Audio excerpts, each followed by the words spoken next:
Bab 15, Kakak ipar terbaik di dunia. Yao Zhenghao menendangnya berulang kali karena dia belum melampiaskan kebenciannya bahkan setelah dia menendangnya jatuh ke tanah. Sampai si gendut Cheng menangis memanggil ibunya untuk memaafkannya. Dan kemudian menendangnya beberapa kali lagi sebelum dia berhenti. Memukuli seseorang juga merupakan kerja fisik. Yao Zhenghao menyeka keringat di dahinya dan terengah-engah sambil mengumpat. Apakah kau tahu siapa tetua Tang itu?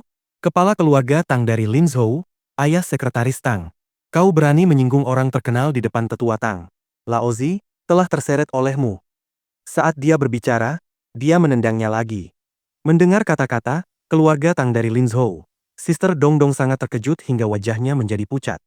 Keluarga Tang, klan nomor satu di Linzhou selama 100 tahun terakhir. Mereka memiliki banyak ahli waris dan telah bersinar di dunia politik dan militer. Jika mereka ingin memukuli Yao Zhenghao, itu semudah melumat serangga. Teman tetua Tang, bisakah aku menyinggungnya? Ingatlah untuk mengembalikan uang itu kepadanya. Jika tidak, jangan salahkan aku karena berbalik memusuhi dan membunuhmu. Yao Zhenghao duduk di sofa sambil terengah-engah. Aku akan membayarnya kembali. Aku pasti akan membayarnya kembali. Si gendut Cheng terluka parah dan dia hampir mati ketakutan oleh Yao Zhenghao. Dia pergi dengan ketakutan. Bagian dalam ruangan itu benar-benar sunyi. Yao Zhenghao duduk di kursi, mengerutkan kening dengan kekhawatiran di seluruh wajahnya, tanpa kata-kata. Tidak mungkin. Yao Zhenghao tiba-tiba berkata, masalah ini tidak bisa berakhir seperti ini. Jika Viagra dan Master Jiang itu memutarbalikkan mulut mereka di depan kakek, aku akan menderita, dan bahkan Long Wu juga akan menderita. Sayangnya, bagaimana kita bisa meyakinkan mereka? Ini adalah keluarga Tang dari Linzhou. Sister Dongdong merenung sejenak, lalu tertawa, Hauge, menurutku kuncinya tetaplah Master Jiang itu. Hanya saja kita harus melihat kepribadiannya dan memberinya apa yang dia minati. Dongdong, kau benar-benar Zhuge Liang perempuanku. Yao Zhenghao matanya segera berbinar saat dia memuji. Kau benar, bagaimanapun juga dia masih muda. Selama aku merendahkan diriku dan mengganggunya sampai ke tulang, dia pasti akan memaafkanku. Aku akan menyerahkan masalah ini kepadamu, selidiki dia secara mendalam untukku. Ya, karena Master Jiang ini adalah orang populer di depan kakek. Jika dia bisa memeluk paha Master Jiang ini, dia pasti akan membubung ke langit. Sister Dongdong tertawa genit. Di sisi lain, Viagra menemani Jiang Tian ke tempat parkir. Yao Zhenghao itu adalah adik laki-laki dari putra ketiga klan Tang, Tang Wannian. Keduanya adalah sampah yang tidak terampil, tapi demi muka tetua Tang. Tentu. Jiang Tian tidak memasukkannya ke dalam hati, karena dia tidak bersedia merendahkan dirinya ke tingkat keberadaan yang sama dengan semut-semut ini. Master Jiang ingin mengundangmu ke rumah kami selama beberapa hari. Kapan kau punya waktu? Sesuai keinginanmu. Saat aku punya waktu, aku pasti akan berkunjung. Jiang Tian tahu bahwa keluarga Tang sangat kuat, tetapi di hadapan kultivator, mereka bukan apa-apa. Dia hanya ingin melindungi kekasih dan teman-temannya sekarang, menghargai setiap detik waktu yang mereka habiskan bersama. Master Jiang, bisakah kau memberiku cara untuk menghubungimu? Viagra menunjukkan senyum kecut. Seperti yang diharapkan dari sang master, dia benar-benar memiliki profil tinggi. Jika orang rata-rata menerima undangan klan Tang, bukankah itu akan membuat mereka sangat bahagia? Aku tidak punya telepon. Bagaimana kalau begini? Aku akan meninggalkan nomor kantorku. Jiang Tian menyebutkan sebuah nomor untuk dia ingat. Master Jiang, haruskah aku mengantarmu pulang? Viagra berkata dengan senyum. Tidak perlu merepotkanmu. Qianru telah membawa mobil dan dia mabuk. Aku akan membawanya kembali. Jiang Tian tersenyum ringan dan menolak dengan sopan. Setelah Viagra pergi, Zhao Qianru mengulurkan tangan dan memeluk Jiang Tian. Berteriak, kakak ipar, kau menakutiku setengah mati tadi. Tanpa ada orang luar yang hadir, ketakutan dan keluhan dari sebelumnya akhirnya bisa dilepaskan. Gadis kecil itu berbaring di pelukan Jiang Tian dan mulai menangis. Gadis itu memiliki sosok yang ramping dan mengenakan pakaian tipis. Jiang Tian bisa merasakan kelembutan dan kehangatan di bagian depan dadanya, dan juga bisa mencium aroma tubuh yang memikat. Melihat bulu matanya yang panjang dipenuhi dengan air mata yang berkilauan dan wajah kecilnya yang menawan dan menyedihkan, Jiang Tian tidak bisa mengendalikan bahwa jejak kelembutan muncul di hatinya. Dia dengan lembut membantunya menyeka air matanya dan berkata dengan senyum, gadis bodoh, dengan kakak ipar di sini, bagaimana mungkin kau bisa dicelakai? Jika tidak, bagaimana aku bisa berhadapan dengan kakakmu? Kakak ipar adalah yang terbaik. Kau adalah kakak ipar terbaik di dunia. Gadis kecil itu mengubah air mata menjadi senyuman dan menarik tangan besar Jiang Tian.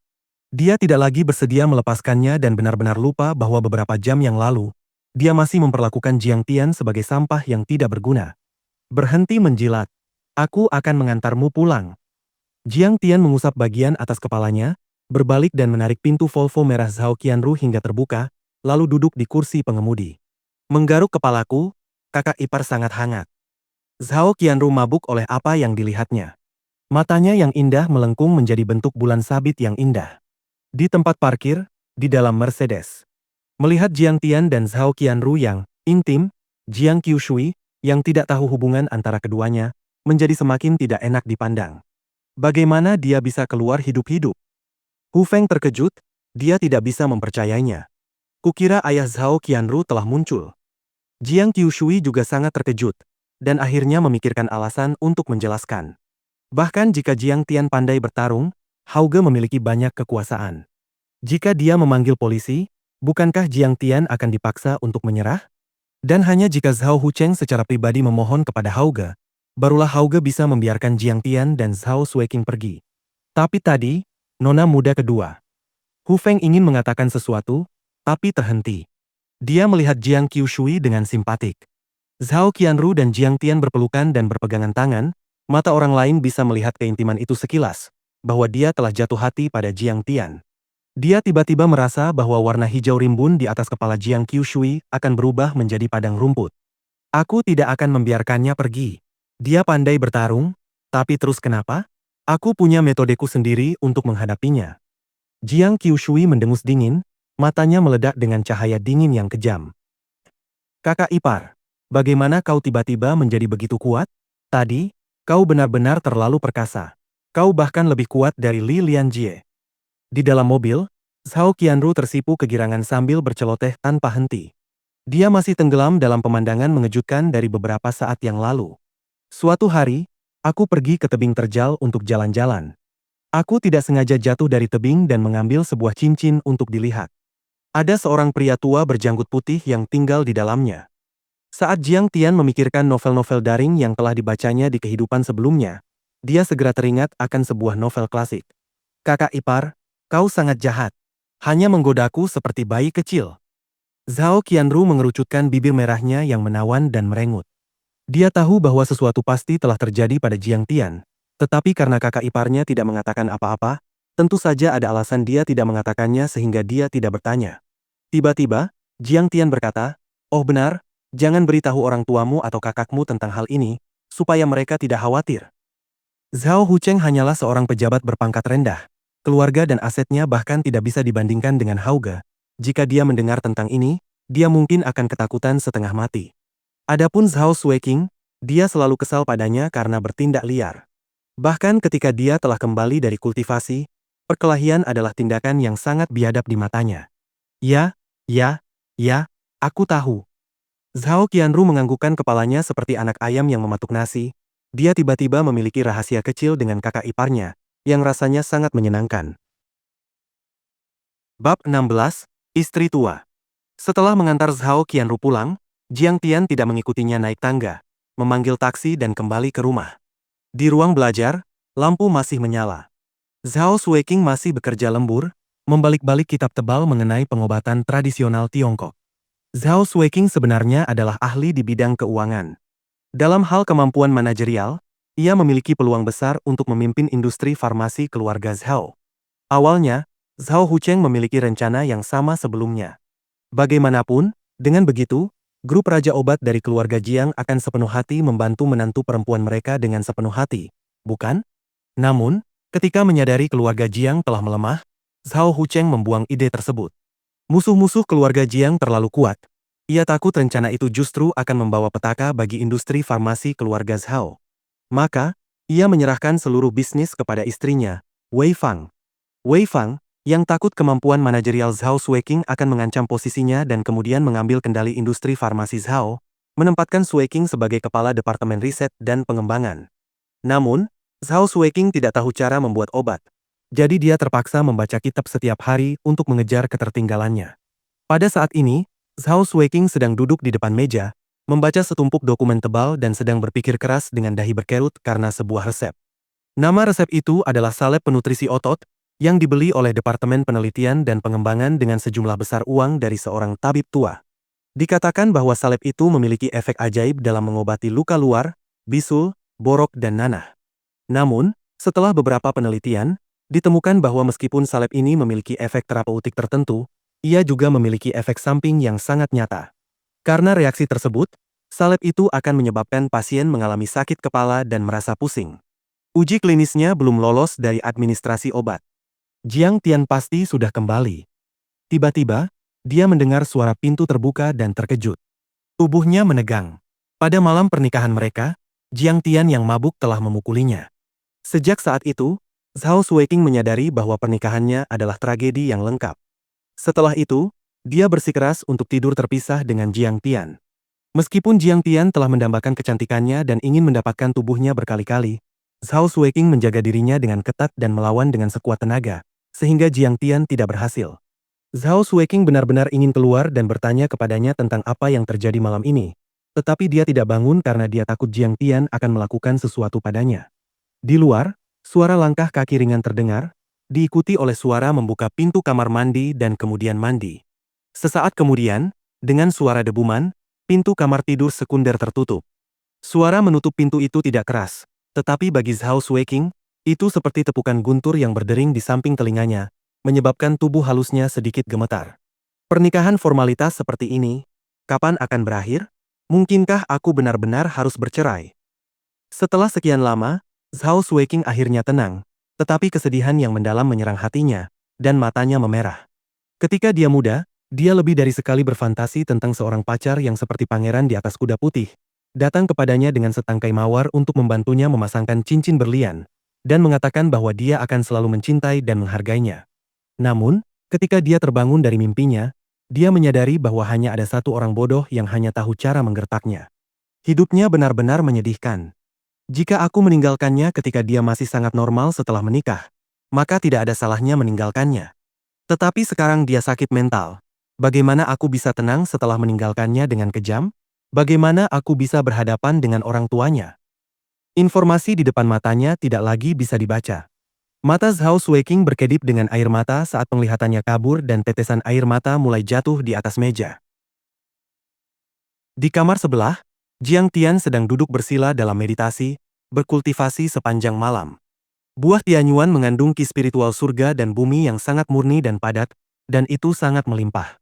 Di pagi hari, ketika dia membuka matanya, ki buah Tianyuan telah sepenuhnya memurnikan esensi sejati di tubuhnya. Menembus ke lapisan kedua penempaan tubuh, dan membangkitkan kemampuan mata surgawi. Teknik yang diciptakan oleh leluhur buaya benar-benar melawan surga. Jiang Tian menghela nafas lega karena puas saat cahaya putih substansial melesat keluar dari matanya, mencapai panjang lebih dari 1 meter. Pada saat ini, cangkang hitam televisi yang terpasang di dinding di depan matanya menghilang dalam sekejap, dan papan sirkuit serta komponen lainnya terlihat jelas. Saat dia melihat ke depan, seluruh televisi menghilang dari pandangannya. Tatapannya menembus dinding dan memasuki kamar mandi di ruangan sebelah. Adegan di depan mata Jiang Tian menyebabkan jantungnya melompat dengan keras. Di bawah tirai air, tubuh halus yang anggun muncul. Itu memiliki bagian depan dan belakang yang menonjol, lekukan yang indah, dan itu seputih salju. Karena hidup bersama di bawah satu atap setiap hari, sekeras apapun Zhao Suiqing berusaha menjaga jarak, Jiang Tian tetap pernah melihat pemandangan serupa beberapa kali. Namun, ini adalah pertama kalinya Jiang Tian melihatnya dengan begitu jelas melalui mata surgawi. Jantungnya berdegup kencang secara tidak teratur, dan aliran darah murni melesat ke kepalanya. Ternyata, istrinya benar-benar memiliki kecantikan yang tiada tara. Jiang Tian tersenyum tipis. Seiring dengan padamnya cahaya putih di matanya, ia menarik kembali pandangan batinnya. Setelah Jiang Tian selesai membasuh diri dan mengenakan jubah harian, Zhao Suiqing keluar dari kamarnya dan bertanya dengan nada lembut. Kemarin, saat kau pergi menemui si gendut Cheng, apakah terjadi sesuatu? Aku baik-baik saja. Aku hanya mengikuti instruksimu. Makan lebih banyak dan minum lebih sedikit, jawab Jiang Tian sembari melempar senyum. Di mata Zhao Suiqing, senyuman itu tampak sedikit konyol, seolah-olah Jiang Tian sedang berusaha mengambil hatinya. Beristirahatlah, aku akan memasak, seru Suiqing. Ia berpikir, Karena Jiang Tian telah menyiapkan sarapan kemarin dan tidak mengganggunya semalam, ia akan memberikan imbalan berupa masakan buatannya sendiri. Menghirup aroma asap tungku yang berasal dari dapur, Jiang Tian duduk di sofa dengan hati yang dipenuhi kelembutan. Selama 10.000 tahun pengembaraannya di dunia kultivasi, bukankah pemandangan damai dan hangat seperti inilah yang paling ia rindukan? Rasa puas yang belum pernah ia rasakan sebelumnya merasuk ke dalam jiwa saat ia menatap punggung Zhao Sueking yang sedang sibuk di dapur, hingga ia jatuh dalam lamunan. Saat tersadar dari lamunannya, Jiang Tian menyadari ada tumpukan dokumen di sofa. Rencana eksperimen ke-10, salep penutrisi otot, beberapa aksara besar terpampang di sampulnya. Ini pasti riset yang sedang dikerjakan Sueking. Jiang Tian membacanya dengan cepat, lalu ia menggelengkan kepala sambil tersenyum pahit. Resep ini benar-benar tidak masuk akal. Terdapat dua khasiat obat yang saling berbenturan. Hal ini pasti akan merusak titik meridian pasien, menyebabkan rasa sakit di kepala dan pusing yang hebat. Dahulu, guru dari Jiang Tian pernah naik menuju keabadian dari bumi, dan beliau mengandalkan pengobatan bumi untuk memurnikan pil dan hingga mencapai puncak ilmu medis. Sebagai penerus yang telah melampaui para leluhur dalam seni alkimia, Jiang Tian segera memikirkan rencana perbaikan. Hanya dengan satu goresan kuas, ia mengubah 3 jenis herbal tradisional dan mengatur ulang takarannya. Dengan cara ini, resep baru tersebut tidak hanya memberikan efek yang nyata tanpa efek samping, tetapi juga jauh lebih murah biayanya. Apa yang kau lakukan? Sudah berulang kali kukatakan jangan menyentuh dokumenku, kau tetap tidak mendengarkan. Tiba-tiba, Zhao Sueking berteriak. Rupanya ia telah selesai memasak dan sedang membawa hidangan menuju meja makan. Oh, tidak ada apa-apa, aku hanya melihat-lihat, jawab Jiang Tian terkejut. Ia segera menyisihkan dokumen itu dan bangkit untuk membantu menyiapkan hidangan. Jangan pernah berani menyentuh dokumen-dokumen ini lagi, atau kau harus angkat kaki. Akan kuusir kau ke jalanan hingga kau mati membeku dan kelaparan. Ancam Zhao Sueking dengan galak. Namun, ia memiliki paras yang lembut. Sebagai gadis yang baru lulus setengah tahun lalu, wajahnya masih menyisakan kesan kekanakan yang menggemaskan, sehingga kemarahan sekeras apapun tidak akan bisa menakuti orang lain. Istriku tersayang, aku tahu aku salah, mohon ampuni aku kali ini. Aku tidak akan berani mengulanginya lagi. Jiang Tian mengangkat tangannya dengan raut wajah memelas sambil memohon ampun. Dahulu kala, di alam luar, Jiang Tian adalah sosok yang tak terkalahkan. Baginya, menindas para ahli kuat semudah menginjak semut, dan ia tidak pernah tunduk pada siapapun. Namun saat ini, meski ia harus mengakui kekalahan di hadapan istri tercintanya, ia melakukannya dengan sangat rela, bahkan merasa sangat bahagia. Bab 17. Dia adalah seorang pejuang, fighter. Zhao Sueking sedikit terkejut. Jiang Tian dulunya adalah batu di dalam jamban, dia berbau busuk dan keras. Bagaimana mungkin dia bertindak seperti hari ini, menundukkan kepalanya dan menyerah? Sepertinya terakhir kali dia mengamuk, aku melawan dengan sekuat tenaga dan bahkan memukulnya beberapa kali, yang membuatnya takut. Zhao Sueking sedikit senang dengan dirinya sendiri saat dia dengan cepat beradaptasi dengan hubungan baru antara suami dan istri ini. Dia memamerkan, bagus kalau kau tahu kau salah. Lain kali kau membuat masalah, aku akan memukul pantatmu." Dia menunggu hidangan diletakkan di atas meja. Bau ini adalah sesuatu yang sudah lama tidak aku rasakan. Jiang Tian segera mulai makan dengan lahapan besar. Dia merasa itu 100 kali lebih lezat daripada pil ajaib yang dia miliki saat dia bepergian melintasi alam semesta. Apakah ini enak? Setelah Zhao Sueking memakan parutan lobak, dia segera mengerutkan kening. Itu terlalu asin, yang mampu membunuh seseorang seketika. Dia bertekad menjadi wanita kuat dan sibuk dengan pekerjaan. Dia tidak sangat mahir dalam keterampilan hidup dan tidak memiliki minat untuk belajar cara memasak. Enak. Ini terlalu lezat. Istriku tersayang praktis adalah koki bintang 5. Jiang Tian tersedak saat matanya melotot, lehernya meregang, dan mulutnya penuh minyak. Bodoh sekali. Itu sama sekali tidak enak. Tidakkah kau bisa merasakan kalau itu tidak enak? Pelan-pelan. Melihat Jiang Tian begitu konyol, Zhao Sueking mengerucutkan bibirnya karena tidak senang. Dia tidak tahu apakah harus tertawa atau menangis, jadi dia mengambil tisu dan membantunya menyeka mulutnya. Dagunya bersentuhan dengan jari halusnya dengan ringan, dan dalam sekejap, mata Jiang Tian memanas saat air mata menggantung di udara untuk waktu yang lama. Dia, Sueking, lebih muda 3 tahun darinya, tetapi dia merawatnya seperti kakak perempuan yang lembut, seperti ibu yang penuh kasih. Ketika mobil Chevy itu hampir mencapai industri farmasi Zhao, Jiang Tian berkata dengan muram, "Sui King, aku akan turun di sini. Jangan biarkan siapapun melihat kita. Itu tidak baik untuk reputasimu." "Oh, oke." Zhao Shuiking ragu-ragu selama 3 detik, tetapi tetap berhenti dan membiarkan Jiang Tian turun. Segera tiba di laboratorium. Zhao Shuiking mengeluarkan rencana eksperimen dari tasnya dan menyerahkannya kepada asisten You Liwen. "Xiao You, mari kita lakukan eksperimen sesuai rencana ini hari ini. Cepatlah dapatkan hasilnya, kita tidak bisa menunggu lebih lama lagi." You Liwen mengangguk, membalik halaman dalam untuk melihatnya, dan berkata dengan terkejut, "Nona, mengapa resep barunya ditulis tangan? Sepertinya sudah diubah." Zhao Shuiking tidak melihat halaman ini kemarin, dan hanya membaca analisis teoretis dari halaman sebelumnya. Sekarang dia melihatnya, dia mengerutkan kening. Profesor Li selalu seperti ini. Lakukan eksperimen setelah mengonfirmasi dengannya. "Bagaimana aku bisa mengonfirmasi?" Dia kembali ke Yanjing untuk berlatih. "Tidak ada cara untuk menghubunginya," kata You Liwen tak berdaya. Selama periode waktu ini, Profesor Li berada dalam kondisi yang buruk karena resep tersebut. Setelah meninggalkan set rencana eksperimen ke-10, dia pergi kembali ke Yanjing untuk meneliti set rencana eksperimen berikutnya. Tingkah lakunya selalu alami dan tidak terkekang. Selama kultivasi tertutupnya, dia akan selalu tinggal di ruang penelitian dan tidak akan pernah menerima telepon dari siapapun. Dia tidak akan bisa melihat atau menghubungi siapapun sama sekali. Kalau begitu tidak perlu konfirmasi. Dia mungkin mengubahnya di menit terakhir. "Mari kita ikuti rencana ini dulu," instruksi Zhao Shuiking, lalu meninggalkan laboratorium. Jiang Tian datang. "Semua berkat dirimu kemarin, kalau tidak kita akan dirugikan." Di sisi lain, saat Jiang Tian memasuki kantor Departemen Hubungan Masyarakat, putaran tepuk tangan meriah bergema. Bahkan Ding Yahan memiliki tingkat rasa hormat yang baru terhadap Jiang Tian. "Jiang Tian, apakah kau sudah sarapan? Aku membeli lebih satu sarapan." Wu Fangfei menyerahkan sebuah hamburger kepada Jiang Tian dan secangkir kopi harum. "Terima kasih. Aku sudah makan." Jiang Tian tersenyum tipis. Terlihat bahwa sikap gadis-gadis ini terhadapnya telah sangat berubah. Jejak kekecewaan muncul di mata Wu Fangfei, tetapi kemudian dia menyerahkan sebuah tiket dan berkata dengan lembut, "Jiang Tian, malam ini, di pusat pameran internasional, akan ada pertunjukan opera. Jika kau punya waktu, ayo pergi bersama." Semua gadis yang hadir saling memandang dan berpikir, sejak zaman kuno, kecantikan mencintai pahlawan, dan Wu Fangfei mungkin tidak terkecuali. Sig, Jiang Tian terlalu mencolok, hanya dalam 1 hari dia di Departemen Hubungan Masyarakat, dia sudah memenangkan hati Wu Fangfei.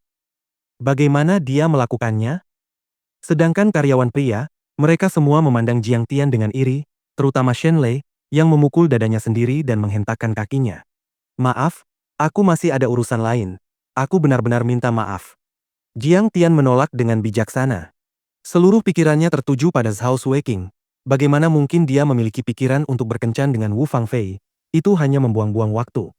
Wu Fangfei terkejut, dia pikir dia sangat menawan dan tidak pernah menyangka Jiang Tian akan menolaknya. "Juga, aku harap kalian tidak menyebarkan apa yang terjadi tadi malam." Ketika Jiang Tian kembali di kehidupan ini, dia hanya ingin melindungi istri dan kerabatnya. Yang terbaik adalah tetap rendah hati dan tidak menimbulkan masalah lagi. "UN, jangan khawatir. Kami tidak akan berbicara sembarangan." Beberapa gadis yang hadir tadi malam semuanya menganggukkan kepala mereka. Villa Wolong sangat luas, tampak kuno dan halus. Tang Linglong mengenakan pakaian latihannya, dan sedang berlatih seni bela diri di halaman. Tubuhnya seperti naga yang mengembara, yang melangkah ringan seperti angsa yang terkejut. Tinju dan tendangannya begitu kuat hingga membawa angin. Sedangkan si tetua Tang, dia sedang duduk di bawah pohon pinus tinggi dengan teko tanah liat ungu di tangannya. Menonton gadis itu berkultivasi, dia akan memberikan beberapa poin petunjuk dari waktu ke waktu. Pada saat ini, Weir, yang mengenakan pakaian militer, masuk dengan cepat dan berkata dengan suara rendah, "Tetua Tang, kami memiliki pemahaman kasar tentang identitas Jiang Tian." "Bagaimana?" Wajah tetua Tang menjadi serius. Jiang Tian adalah anggota dari Jinling, keturunan dari keluarga Jiang, tetapi dia adalah menantu dari Zhao Hucheng dari keluarga Zhao, dan bekerja di industri farmasi Zhao. Weir berkata dengan suara berat, "Tadi malam, dia bertemu 2 seniman bela diri di tebing terjal. Tubuhnya mampu melawan pisau panjang dan dia telah mencapai keadaan kebal. Tadi malam, dia kemudian melawan You Zhenghao, dan mengalahkan beberapa ahli hebat lawannya. Daging padat melawan pisau panjang. Tetua Tang tiba-tiba memikirkan sebuah kemungkinan. Wajahnya tiba-tiba berubah saat dia berkata dengan terkejut. Apakah kau pikir dia adalah seniman bela diri tradisional yang melatih kungfu secara ekstrim? Atau, aku pikir, sangat mungkin dia adalah pelatih bela diri kuno. Weir menelan ludahnya dan berkata dengan susah payah. Bagaimana kau tahu? Dia bisa menarik ki ke dalam tubuhnya. Angin menderu, kabut putih berputar di sekelilingnya, dan dia bahkan bisa menghembuskan cahaya putih yang panjangnya 10 kaki. Ketika Weir mengingat adegan Jiang Tian bermeditasi di tebing terjal, dia tidak bisa menahan perasaan takut dan gemetar. Seumur hidupnya, dia hanya pernah melihat pemandangan semacam ini sekali, yaitu Dewa Perang nomor 1 dari grup naga Huaxia, Ye Zhantian, selama pelatihan khusus rahasia beberapa tahun lalu. Kuno, jadi dia benar-benar seorang pejuang, fighter. Tetua Tang berseru, cahaya aneh melintas di matanya, cahayanya berkedip-kedip. Meskipun Tetua Tang memegang posisi penting di masa lalu dan memiliki reputasi tinggi, dia sebenarnya hanyalah ahli seni bela diri dari dunia sekuler. Dalam jalur seni bela diri kuno, dia hanya berada di tahap awal kultivasi, jauh dari level untuk mencapai tingkat berikutnya. Jiang Tian adalah pejuang. Apa itu pejuang? Setelah Tang Linglong selesai melakukan satu set tinju, dia duduk di bawah pohon, mengambil cangkir teh, dan meminumnya sekaligus. Di dunia ini, akan selalu ada pria-pria aneh seperti naga terbang yang membubung ke langit. Satu disebut Master Kultivator, Master of Arts, dan yang lainnya disebut ahli seni bela diri kultivator, fighter. Tetua Tang menghela nafas. Master of Arts, ketika mereka menggunakan metode, mereka dapat mengubah kacang menjadi tentara, menggerakkan roh untuk menjaga hantu, memanggil angin dan hujan, dan mengendalikan kilat. Jiang Zia kuno, Gehong, murid sejati dari gunung dan Master Zhang dari pegunungan Longhu semuanya berbagi prinsip yang sama. Adapun pejuang, fighter, mereka bisa terbang melewati dinding, menginjak air, tetap kebal terhadap senjata, dan menggunakan ki mereka yang membeku menjadi tentara untuk melukai orang. Mo Zhai dari Battle Empire, Zhu Hai, Li Jing dari dinasti Tang, Kowon Beard, Gong Sun Niang, Yu Fei dari dinasti Song Selatan, dan Yu Yun, Zhang Sanfeng dari dinasti Ming, dan Chang Yuchun harus dimasukkan dalam daftar ini. Bab 18, Gejolak di Dunia Fana. Paman Li, tolong beri aku kesempatan. Setelah mendengar ancaman itu, Zhao Sueking merasa sangat cemas hingga air mata hampir menetes. Saat ini, orang tuanya tidak memberikan dukungan apapun. Untuk mengobati penyakit mental Jiang Tian, dibutuhkan biaya yang sangat besar. Jika ia kehilangan pekerjaan ini, mereka berdua mungkin akan kelaparan. Jika kau ingin aku memberimu kesempatan, itu bisa saja. Kau tahu, Paman selalu menyayangimu.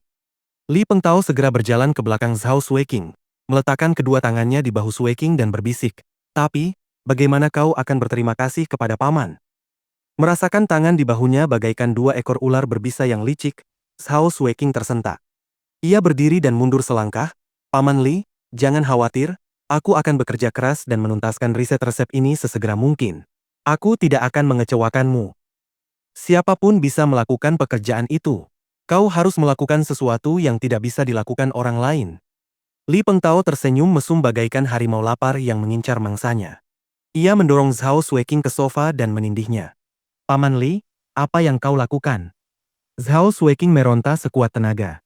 Ia tidak pernah menyangka Li Pengtao akan menjadi binatang buas seperti itu, berani bertindak asusila bahkan di siang hari bolong. Apa yang kulakukan? Aku akan memilikimu.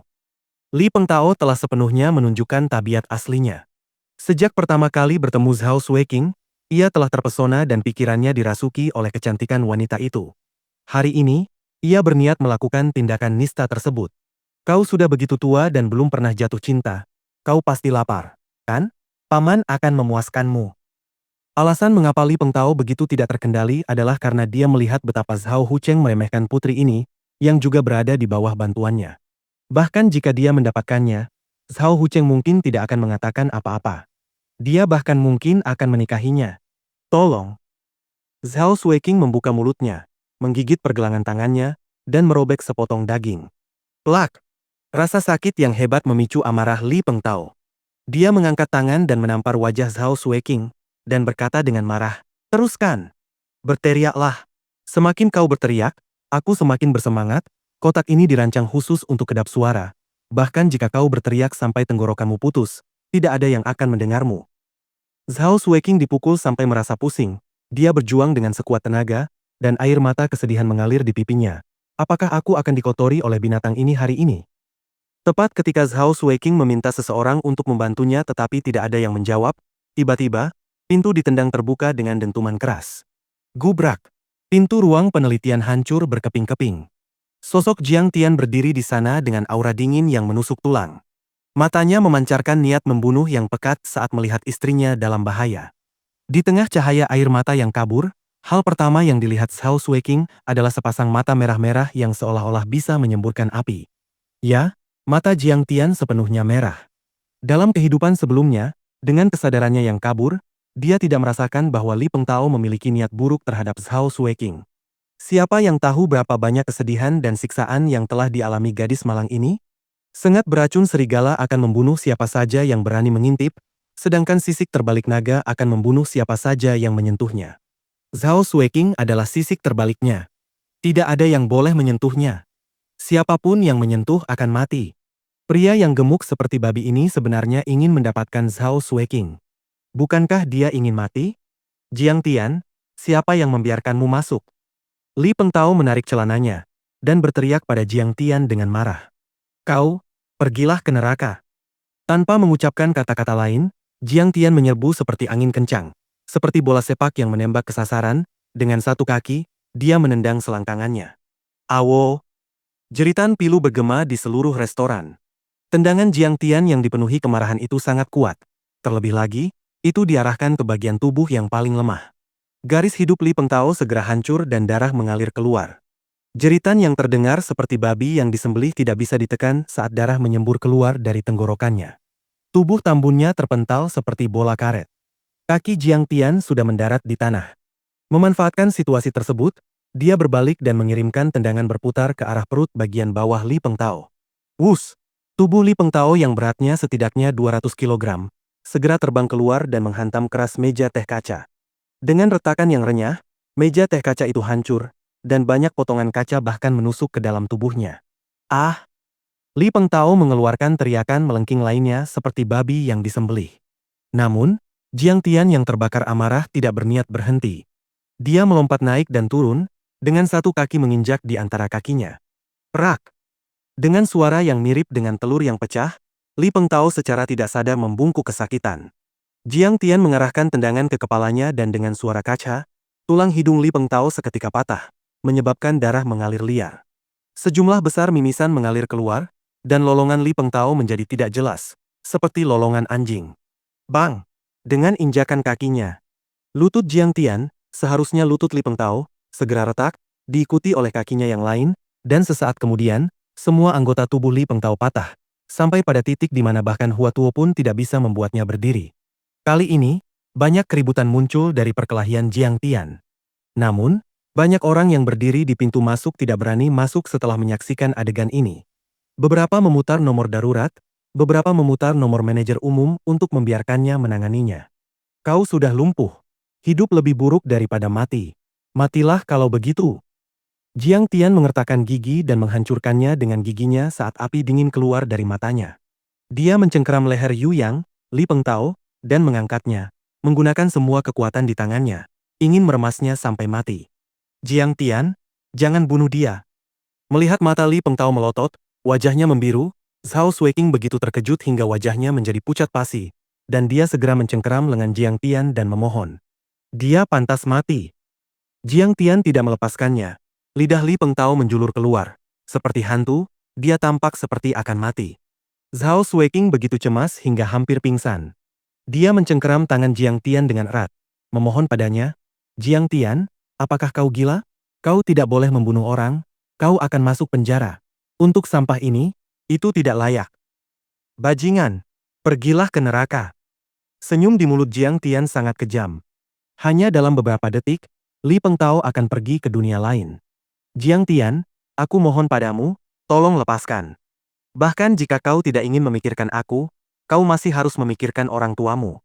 Jika kau ingin mati, kau harus masuk penjara, lalu bagaimana dengan orang tuamu?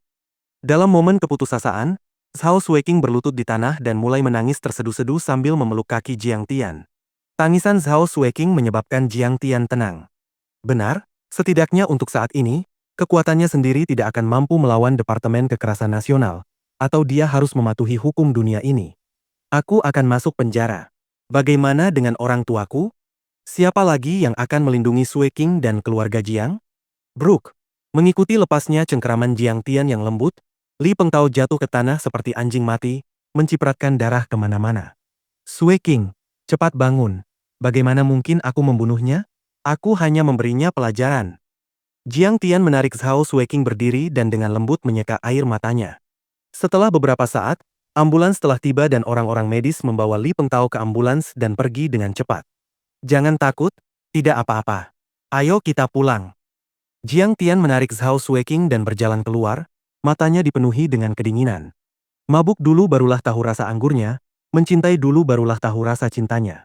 Jiang Tian telah kembali dengan susah payah karena dia ingin menjalani kehidupan yang normal dan bahagia bersama Zhao Sui King. Siapa yang tahu bahwa dalam waktu 2 hari, seseorang akan muncul dan menimbulkan masalah? Siapapun yang berani mengganggunya, biarkan dia pergi ke neraka. Bab 19, Sisik Terbalik Sang Naga. Setelah meninggalkan tempat itu, Jiang Tian dan Zhao Sui King menaiki taksi menuju kediaman mereka. Sepanjang jalan, paras Zhao Sui King tampak pucat pasi, dipenuhi kepanikan yang luar biasa. Berkali-kali ia ingin membuka suara, namun keraguan menahan lidahnya. Apa yang mengusik pikiranmu? Tanya Jiang Tian dengan senyum tenang. Bagaimana kau bisa bertindak sekejam itu? Meski kau ingin melindungiku, kau tidak seharusnya menghancurkannya hingga separah itu. Li Pengtao tidak akan melepaskan masalah ini begitu saja. Seru Zhao Sui King dengan suara bergetar karena amarah dan penyesalan. Apakah kau tidak sadar? Jika dia mengadu pada ayah dan bibi, aku pasti akan kehilangan pekerjaanku. Dan jika itu terjadi, bagaimana kita akan menyambung hidup? Lanjutnya.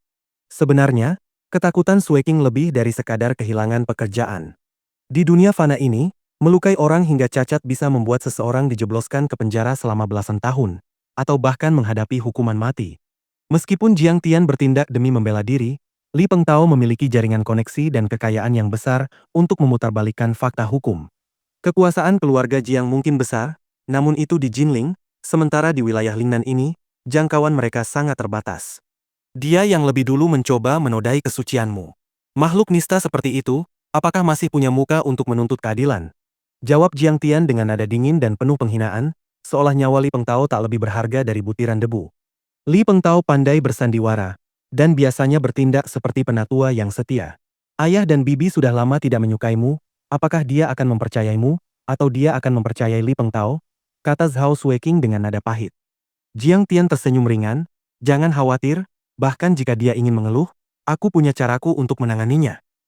Apa yang bisa kau lakukan?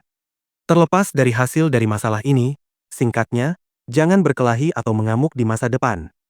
Zhao Sui King berkata dengan marah, jangan menimbulkan masalah bagiku lagi. Aku sudah sangat lelah karena bekerja lembur dan menjamu klien. Istriku tersayang, jangan marah, aku tahu aku salah. Jika kau marah, maka tamparlah aku untuk melampiaskan kemarahanmu. Jiang Tian segera tersenyum dan mendekatkan wajahnya ke Zhao Sui King agar dia bisa memukulnya. Ah iya, aku sangat kesal padamu. Apakah kau sedang bercanda? Ini terlalu kekanak-kanakan. Zhao Sui King menjewer telinganya, menarik wajahnya ke samping, tidak tahu harus tertawa atau menangis.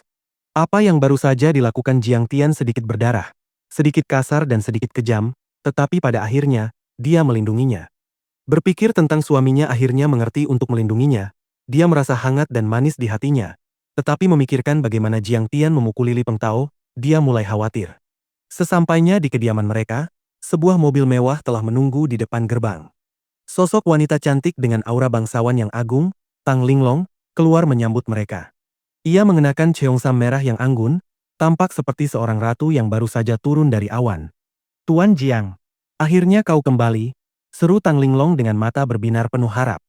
Zhao Sui King tertegun, matanya terbuka lebar melihat suaminya dihampiri wanita dengan pembawaan sehebat itu. Di Linzhou, keluarga Zhao hanyalah klan kelas 3, sementara Tang Linglong adalah putri dari klan penguasa yang menggetarkan seluruh wilayah Lingnan. Tuan Jiang, aku punya sesuatu yang ingin aku bicarakan denganmu. Bahkan setelah menunggu selama 3 jam, dengan kakinya digigit nyamuk, saat Tang Linglong melihatnya, dia berjalan mendekat dengan gembira. Meskipun dia masih ragu mengenai kekuatan Jiang Tian, tetua Tang telah memberitahunya sebelumnya bahwa dia harus menghormati Jiang Tian dengan cara apapun, yang mana dia tidak punya pilihan selain patuh. Melihat Tang Linglong yang tampak ingin mendekati suaminya, Zhao Suiking sempat merasa cemburu dan khawatir. Namun ia segera menyadari aura Tang Linglong bukanlah aura musuh, melainkan seseorang yang sedang memohon. Oh, ada apa? Jiang Tian berhenti dan bertanya. Besok hari Sabtu, kau seharusnya tidak bekerja, kan? Kakekku ingin mengundangmu menginap di rumah kami selama 2 hari, kata Tang Linglong selembut yang dia bisa. Maaf, aku tidak punya waktu untuk urusanmu, ujar Jiang Tian dengan tegas, berniat melewati Tang Linglong untuk menemani istrinya masuk. Ia sama sekali tidak tertarik pada kekuasaan atau harta yang ditawarkan keluarga Tang. Baginya, menemani Zhao Suiking adalah kultivasi yang paling hakiki. Jiang Tian, apa maksudmu ini? Teriak Tang Linglong yang merasa harga dirinya diinjak. Karena cemas, ia secara naluriah melancarkan serangan tinju militer ke arah bahu Jiang Tian. Boom! Bahu Jiang Tian bergetar sedikit, memancarkan gelombang energi yang tak terlihat namun dahsyat. Tang Linglong merasa seolah baru saja menabrak gunung suci yang kokoh. Tubuhnya terpental beberapa langkah. Lengannya terasa kebas dan pegal luar biasa. Kau berani menyerangku? Mulai saat ini, hubungan baikku dengan keluarga Tang telah putus. Jangan pernah cari aku lagi. Suara Jiang Tian menggelegar penuh wibawa. Jiang Tian, kakekku ingin mengenalmu. Bagaimana kau bisa melakukan ini? Para seniman bela diri, semakin mendalam fondasi mereka, semakin mereka memahami prinsip bahwa ada langit di atas dunia manusia. Mereka tidak pernah sombong sepertimu, dengan tidak menganggap siapapun di mata. Kau benar-benar mengecewakanku. Tangan Tang Linglong terasa sangat sakit. Lengannya pegal dan mati rasa, benar-benar merasa terzalimi. Mata indahnya berkaca-kaca saat dia berteriak. Aku telah mengecewakanmu, jadi jangan cari aku. Aku hanya menyelamatkan tetua Tang karena dia setia pada negara kita. Siapa tahu kau tidak tahu aturan. Suara angkuh Jiang Tian datang dari jauh. Kau berani menyerangku? Mulai sekarang, keberuntunganku dengan keluarga Tang telah habis. Kau dan tetua Tang, jangan cari aku lagi. Mendengar itu, Tang Linglong yang biasanya sombong kini merasa dunianya runtuh. Teringat pesan kakeknya bahwa Jiang Tian adalah naga yang bisa mengubah nasib klan mereka. Ia segera berlutut di tanah dan menangis. Tuan Jiang, aku tahu aku salah. Mohon beri aku satu kesempatan. Di antara keluarga-keluarga papan atas keluarga Tang, keluarga Zhao hanyalah keluarga kelas 3. Terlebih lagi, Tang Linglong terobsesi dengan seni bela diri dan bertindak secara rendah hati serta misterius. Zhao Suiking tidak mengenalnya. Namun, Zhao Suiking baik hati dan lembut. Melihat wanita seanggun itu menangis terseduh-seduh di tanah, hati Zhao Suiking yang lembut menjadi luluh. Ia menyikut lengan Jiang Tian dengan kesal. Jiang Tian, jangan terlalu kasar. Kau membuatnya menangis. Biarkan dia berdiri dan bicaralah baik-baik. Jiang Tian menghela napas pasrah di hadapan istrinya. Ia berjalan mendekat dan berbisik pada Tang Linglong yang masih terisak. Baiklah, berhentilah menangis. Jika kau bisa menyelesaikan satu masalah untukku, aku akan mempertimbangkan untuk menemui tetua Tang. Tolong beritahu aku Tuan Jiang, aku pasti akan melakukannya. Tang Linglong segera menyeka air mata dan berdiri, wajahnya yang cantik dipenuhi dengan kegembiraan. Persis seperti orang yang tenggelam bertemu dengan penyelamat nyawa. Aku baru saja melukai satu orang. Dia terluka parah dan mungkin bisa lumpuh. Aku ingin tahu apakah kau bisa membantuku menanganinya, kata Jiang Tian. Tang Linglong terkejut, namun dengan cepat ia memahami situasinya. Ia menatap Zhao Suiking yang berdiri di depan pintu, dan sekilas rasa iri dan cemburu yang halus melintas di hatinya. Ia menyadari bahwa kekejaman yang dilakukan Jiang Tian semata-mata adalah demi melindungi sisik terbaliknya, yaitu sang istri tercinta. Hanya masalah kecil. Li Pengtao bukan siapa-siapa di hadapan keluarga Tang. Serahkan padaku, Tuan Jiang, jawab Tang Linglong dengan janji yang teguh. Bab 20, bantu aku membereskan masalah. Lin Zhou sangat besar, tetapi kalangan eselon atasnya tidaklah luas. Li Pengtao dianggap sebagai salah satu dari 20 manajer profesional terbaik di Lin Zhou dan merupakan talenta khusus yang didatangkan oleh pemerintah. Jangan khawatir, Tuan Jiang, saya pasti akan membantu Anda membereskan masalah ini. Ucap Tang Linglong sebelum pergi dengan terburu-buru membawa segalanya. Keesokan harinya, melalui jaringan koneksi keluarga Tang, Zhao Suiking segera mengetahui situasi Li Pengtao. Dikabarkan bahwa Li Pengtao terluka parah dan sudah melangkahkan setengah kakinya ke pintu neraka. Beruntung berkat koneksinya yang kuat, Mereka berhasil menariknya kembali dari maut dengan bantuan ahli bedah dari ibu kota, Sheep City. Namun, harga yang harus dibayar sangat mahal dan fungsi kejantanannya hancur total. Rumah sakit rakyat pertama Linzhou, ruang ICU. Istri dan keluarga Li Pengtao sangat emosional. Mereka telah melapor ke polisi dan mengundang penasihat senior untuk menyeret pelakunya ke pengadilan. Di ICU Rumah Sakit Rakyat Pertama Linzhou, Li Pengtao terbaring mengenakan masker oksigen dengan napas yang tersengal dan lemah. Ia belum bangun sama sekali sejak semalam. "Suamiku, tenanglah. Aku pasti akan menuntut keadilan untukmu," seru istrinya yang berusia 30 tahun sambil menangis. Wajahnya penuh kesedihan dan iba. Saat itu, pintu ruang rawat terbuka. Seorang pria parubaya mengenakan jas masuk dengan langkah cepat, lalu melaporkan sesuatu dengan suara rendah. Mendengar laporan itu, sang istri bangkit berdiri seketika, wajahnya dipenuhi keterkejutan. "Apa katamu, pengacara Zhang?" "Diselesaikan secara damai." Pengacara Zhang tersenyum tipis. "Benar. Ini adalah maksud dari keluarga Tang. Mereka bersedia mengundang Tuan Liu sebagai penasihat industri di perusahaan tuan muda ketiga keluarga Tang dengan gaji tahunan 1 juta yuan. Saya rasa, orang pintar tidak akan menolaknya." Kamu sudah dibeli, ya?" Wanita itu menunjuk Li Pengtao di ranjang sambil berteriak histeris. 8 tulang rusuknya patah. Dan hidupku hancur. Kebahagiaanku seumur hidup lenyap. Pengacara Zhang berkata pelan, nadanya berat, "Bu Li, berdasarkan penyelidikan awal polisi, Tuan Liu dicurigai melakukan pelecehan seksual terhadap Zhao Sueking.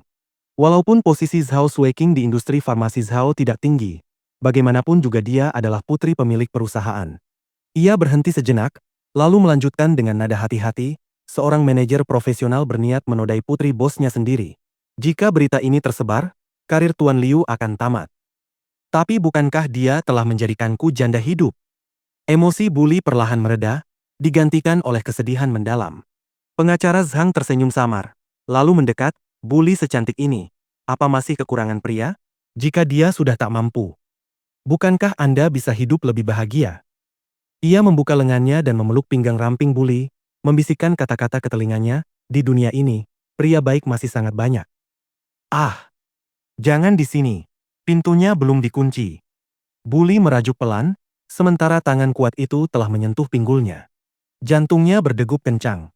Li Pengtao gemar bermain-main dengan mahasiswi. Pulang larut malam, ia selalu mengeluh lelah dan tak pernah menyentuh istrinya. Sudah lama Bu Li tak merasakan sentuhan seorang pria. Sementara itu, Jiang Tian. Karena pihak Li Pengtao dan polisi tidak bergerak hingga keesokan hari, Jiang Tian tahu masalah ini telah dibereskan. Bagaimanapun caranya, ia sama sekali tidak tertarik mengetahuinya. Klan besar seperti keluarga Tang memiliki terlalu banyak kartu untuk dipertukarkan. Namun, insiden ini memberi Jiang Tian sebuah pelajaran. Menurut Tang Linglong, Li Pengtao telah menyewa pengacara senior. Investigasi polisi terhadap Jiang Tian sebenarnya telah selesai. Mereka hanya menunggu waktu untuk datang menangkapnya. Saat itu, melihat niat busuk Li Pengtao, Jiang Tian sempat kehilangan kendali. Ia bahkan ingin mencabik Li Pengtao menjadi 10.000 keping. Kini, setelah dipikirkan kembali, ia hanya perlu menyelamatkan Zhao Sueking lalu menghilang, meninggalkan alibi. Andai saja ia membunuh Li Pengtao tanpa jejak, ia tak perlu menghadapi masalah ini. Selama pengembaraannya menembus alam semesta, Jiang Tian telah mengunjungi banyak planet dan menyaksikan beragam peradaban. Ada dunia di mana kekuatan adalah hukum mutlak, yang kuat berhak membunuh sesuka hati. Kepalan tangan besar adalah kebenaran yang diterima semua makhluk. Kini, ia merasa seperti manusia purba yang kembali ke dunia modern. Aturan dan batasan ada di mana-mana. "Sueking, kenapa belum bangun?" Setelah menutup telepon, Jiang Tian menyadari Zhao Sueking belum keluar kamar. Ia mengetuk pintu, namun tak ada jawaban. Perasaan tidak enak muncul. Ia mendorong pintu dan melihat Zhao Sueking terbaring di ranjang. Wajahnya memerah, alisnya berkerut menahan sakit. Tanpa perlu mengaktifkan meridian, dengan mata surgawi, Jiang Tian langsung tahu, Zhao Sueking demam. Kemungkinan besar, karena ketakutan, kecemasan, dan tubuh yang lemah, ia jatuh sakit semalaman. Lebih dari itu, Jiang Tian menyadari tubuh Zhao Sueking penuh racun laten. Ia kelelahan, emosinya tertekan, berada dalam kondisi setengah sakit. "Sepertinya aku harus segera memurnikan pil untuk memulihkan tubuhnya." Kilatan tekad melintas di mata Jiang Tian. Ia memberinya obat flu terlebih dahulu, membantu Zhao Sueking duduk, lalu menyalurkan ki asal bawaan ke punggungnya, menutrisi tubuhnya dari dalam. Setelah demamnya turun, Jiang Tian segera ke dapur dan memasak sepanci bubur. Zhao Sueking perlahan sadar. Dengan sedikit canggung, Jiang Tian berkata, "Sueking, bolehkah aku meminjam uang?" Zhao Sueking tertawa lemah, "Konyol. Selama kita bersama, semua uangku milikmu. Ambil saja." Ia menunjuk tasnya. Jiang Tian mengambil 2.000 yuan. "Aku ambilkan bubur untukmu." Tak lama kemudian, ia kembali dengan semangkuk bubur kurma merah dan goji yang mengepul. "Ah, kamu sakit. Jangan bergerak. Aku yang menyuapi." Ia meniup sendok, mengetes suhunya dengan bibir, lalu menyuapkannya. "Aku bisa makan sendiri." Zhao Sueking tersipu. "Dengarkan aku. Buka mulut." Zhao Sueking menyerah, membuka mulut kecilnya seperti anak kecil. "Enak?" tanya Jiang Tian. Ia mengangguk kuat. Rasa manis gula merah, kurma, dan goji menghangatkan perut dan hatinya. "Tak kusangka kamu bisa memasak sebaik ini." Jiang Tian hanya tersenyum, mengusap butiran nasi di sudut bibirnya, lalu terus menyuapinya. "Jadi begini rasanya. Ketika dia lembut, ternyata aku sama sekali tidak membencinya." Ia menatap wajah Jiang Tian dari jarak dekat. Alis panjang, bulu mata tebal, hidung tegas, selain wajah pucat, ia sungguh tampan. Tak lama, semangkuk bubur habis. "Tidurlah. Aku akan membeli obat dan kembali sebelum siang." Cepat kembali. Jangan kemana-mana." Zhao Sueking berbaring menyamping. 2 baris air mata mengalir perlahan. Sudah 2 hari ia tidak mengamuk. Ia begitu hangat, begitu perhatian. Andai saja dia selalu seperti ini. Ia memeluk boneka kelinci kecil hingga tertidur. Bab 21, Meramu Pil Pemulih Kecil. "Aku tidak punya ponsel." Jiang Tian tersenyum pahit. "Sepertinya aku tidak akan ikut reuni mahasiswa." "Liu Yating juga akan datang," ujar Yuan Yuan cepat. "Dia selalu memperlakukanmu dengan sangat baik. Apa kamu tidak ingin bertemu dengannya?" Liu Yating. Begitu nama itu disebut, Jiang Tian terdiam sejenak. Kehangatan perlahan mengalir di dadanya. Liu Yating, ketua kelas semasa kuliah, adalah sosok yang selalu menunjukkan kepedulian padanya. Saat Jiang Tian ketahuan menyontek dalam ujian dan pihak kampus berniat menjatuhkan hukuman berat, Liu Yatinglah yang memohon kepada rektor hingga Jiang Tian terbebas dari sanksi. Dalam kehidupan sebelumnya, Liu Yating memiliki bakat luar biasa di bidang manajemen. Setelah lulus, ia membuka salon kecantikan dan hanya dalam beberapa tahun berhasil mengumpulkan jutaan.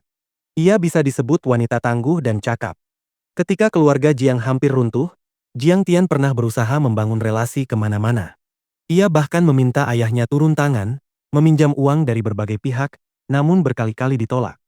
Hanya Liu Yating yang meminjaminya 3 juta. Namun pada akhirnya, uang itu tetap lenyap bersama runtuhnya rantai modal.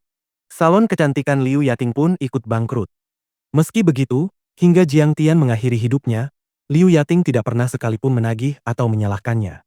"Baiklah, aku akan datang," kata Jiang Tian akhirnya. "Ini nomor telepon kantorku. Hubungi aku lewat sana." Jiang Tian menyebutkan serangkaian angka. Yuan Yuan mengeluarkan ponsel Apple terbaru dan mencatatnya, lalu menyerahkan sebuah kartu nama berwarna emas. "Direktur Utama Supreme Building Materials." Jiang Tian melirik sekilas tanpa ekspresi, lalu berbalik pergi. Tidak punya kemampuan apa-apa.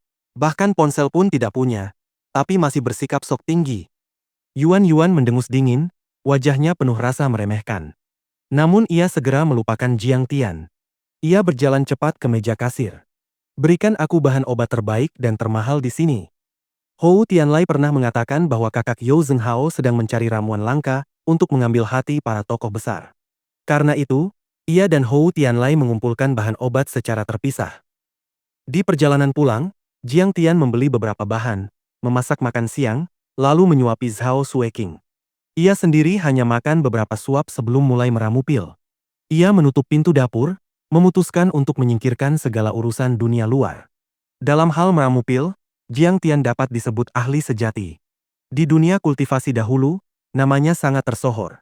Di alam asal suci, ia bahkan pernah membunuh 3 tetua agung saat masih berada di tahap pendirian fondasi, Hanya dengan mengandalkan pil yang terus dikonsumsi dan diubah menjadi esensi sejati di tengah pertempuran sengit. Sejak pertempuran itu, nama Jiang Tian mengguncang setengah alam asal suci, dan ia dijuluki Pangeran Kecil Pil Obat. Dulu, ia memiliki lebih dari 10 tungku pil. Namun setelah terlahir kembali, semuanya lenyap. Kini ia hanya bisa menggunakan kompor gas biasa dan panci besi. Tak kusangka, aku, Tai Chu Tianzun, akan jatuh ke keadaan seperti ini. Gumam Jiang Tian sambil tersenyum pahit. Api dinyalakan. Ini adalah pertama kalinya ia meramu pil dalam kondisi sesederhana ini. Ia tidak berani ceroboh, maka bahan obat dibagi menjadi 4 bagian. Bahkan jika 3 kali gagal, ia masih punya kesempatan berhasil sekali. Pil pemulih kecil adalah versi sederhana dari pil pemulih agung 9 revolusi. Setelah dikonsumsi, pil ini mampu mengusir kotoran tubuh, memperkuat meridian, menambah darah dan esensi, memperkokoh tubuh, serta memperpanjang umur. Namun dengan bahan seadanya di dunia yang miskin energi spiritual ini, khasiatnya tentu jauh berkurang. Meski tak bisa memperpanjang umur, menguatkan tubuh masih sepenuhnya mungkin. Tangan kirinya mengatur besar kecilnya api dengan sangat hati-hati, sementara tangan kanannya memasukkan bahan obat satu persatu. Meramu pil adalah proses mengekstraksi energi spiritual dari rumput roh melalui panas api, menetralkan dan memperkuat khasiat obat. Suhu harus sangat tepat. Sedikit saja keliru, semuanya akan gagal. Di dunia kultivasi, peramu pil adalah profesi paling dihormati. Ada pepatah, abadi mudah dicari, peramu pil sulit ditemukan. Seorang peramu pil hebat adalah harta yang diperebutkan oleh keluarga besar, sekte, bahkan kekaisaran. Uap energi spiritual seperti kabut tipis menyebar. Aroma obat menyeruak. Cairan roh berwarna-warni perlahan muncul di dalam panci besi. Namun tepat saat cairan obat hampir menyatu menjadi pil. Boom! Ledakan keras terdengar. Asap mengepul, panci besi hancur, dan cairan roh beterbangan ke segala arah. Jiang Tian terlempar, tubuhnya penuh jelaga, keadaannya menyedihkan. Sial, 500 yuan lenyap begitu saja. Meski sudah sangat berhati-hati, percobaan pertama tetap gagal. Jiang Tian, kamu tidak apa-apa. Di luar pintu terdengar langkah kaki. Zhao Sueking mengetuk panik. Aku baik-baik saja. Jiang Tian cepat membersihkan wajahnya, lalu membuka pintu. Hahaha, suamiku. Wajahmu seperti kucing dicoret-coret, lucu sekali. Melihat wajah Jiang Tian yang kotor, Zhao Sueking menutup mulutnya sambil terkikik. Aku cuci muka lagi. Tidak. Tunggu, aku mau foto dulu. Ia menarik Jiang Tian, memotret beberapa kali, baru membiarkannya pergi. Setelah tertawa, Zhao Sueking tiba-tiba berkata pelan, agak malu-malu, aku menertawakanmu. Kamu tidak marah? Tidak memukulku. Bagaimana mungkin aku tega memukulmu? Selama kamu bahagia, aku rela jadi kucing coreng seumur hidup. Jawab Jiang Tian sambil tersenyum, menahan air mata yang hampir jatuh. Ini adalah senyum pertama Zhao Sueking sejak ia terlahir kembali. Sebenarnya, keinginannya selalu sederhana. Bersama orang yang ia cintai, tanpa harta, tanpa kemuliaan, itu sudah cukup. Pandai merayu saja, gumam Zhao Sueking, wajahnya memerah. Baiklah, istirahatlah. Aku masih ada urusan, kata Jiang Tian sambil mengusap rambutnya. Kamu mau masak? Masih terlalu awal. Istirahat saja. Ia mengambil handuk basah dan membersihkan wajah Jiang Tian dengan lembut. Aku tidak memasak. Aku meramu pil. Ini baik untuk tubuhmu. Meramu pil? Perlu bantuanku. Zhao Sueking sedikit bingung. Ia tahu keluarga Jiang berkaitan dengan obat-obatan, tapi Jiang Tian belum pernah belajar apapun. Namun ia tidak menghentikannya. Selama Jiang Tian sibuk, setidaknya ia tidak akan memukulnya lagi. Tidak perlu. Hati Jiang Tian hangat. Ia mendorong Zhao Sueking ke kamar. Cepat istirahat. Suamiku. Kamu sudah bekerja keras. Zhao Sueking tersenyum nakal. Hati-hati jangan meledak lagi. Kita cuma punya 2 panci. Kamu khawatir padaku, atau pada pancinya? Jiang Tian terdiam. Hehe. Ia memulai lagi. Senyum Zhao Sueking memberi Jiang Tian semangat tak terbatas. Kali ini, ia mengontrol suhu dengan sempurna, bahkan memasukkan sedikit esensi sejati ke dalam cairan pil. 1 jam penuh berlalu. Berhasil. Ia mengangkat sebuah pil. Pil pemulih kecil sebesar kacang kedelai, bening berkilau seperti batu rubi. Aromanya menembus hidung dan menyentuh jiwa. Cukup baik, gumamnya puas. Di dunia miskin energi spiritual seperti ini, hasil seperti ini sudah luar biasa. Ia menyimpan pil itu ke dalam botol porselen, lalu meramu 2 pil lagi. Malamnya, Jiang Tian makan malam bersama Zhao Sueking. Zhao Sueking terdiam sejenak setelah makan malam. Tatapannya kosong, seolah pikirannya kembali ke kejadian kemarin. Jarinya tanpa sadar meremas ujung bajunya. Jiang Tian. Suaranya pelan, ragu-ragu. Liu Pengtao. Dia tidak mencarimu lagi, kan? Jiang Tian yang sedang membereskan meja berhenti sejenak. Ia menoleh, lalu tersenyum tipis, seolah membicarakan hal sepele.